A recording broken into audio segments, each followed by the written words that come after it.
जी दवाई में एक तो हम चलतानी राजा जी दवाई में चूमा मांगेला टेकटरवा वाला गेहूं के कटाई में चूमा मांगेला टेकटरवा वाला गेहूं के कटाई में।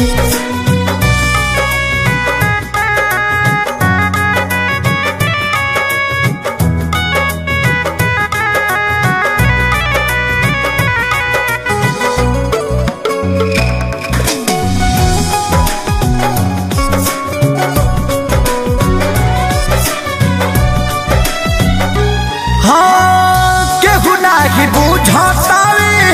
हमारा ये दर्द के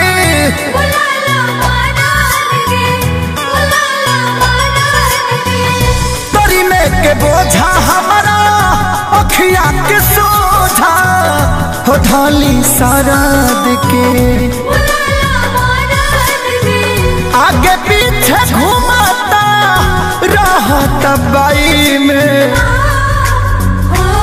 चूमा मांगेला टेकटरवा वाला गेहूं के कटाई में चूमा मांगेला टेकटरवा वाला गेहूं के कटाई में।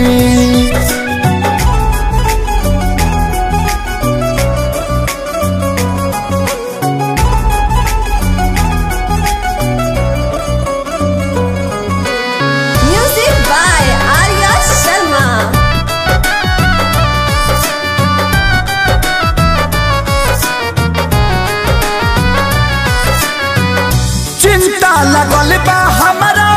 खेत खरी हनिया के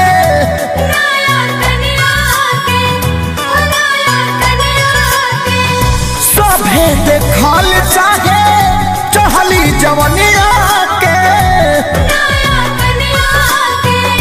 पवन खेसारी को है दे दो तराई में चूमा मांगेला टेकटरवा वाला गेहूं के कटाई में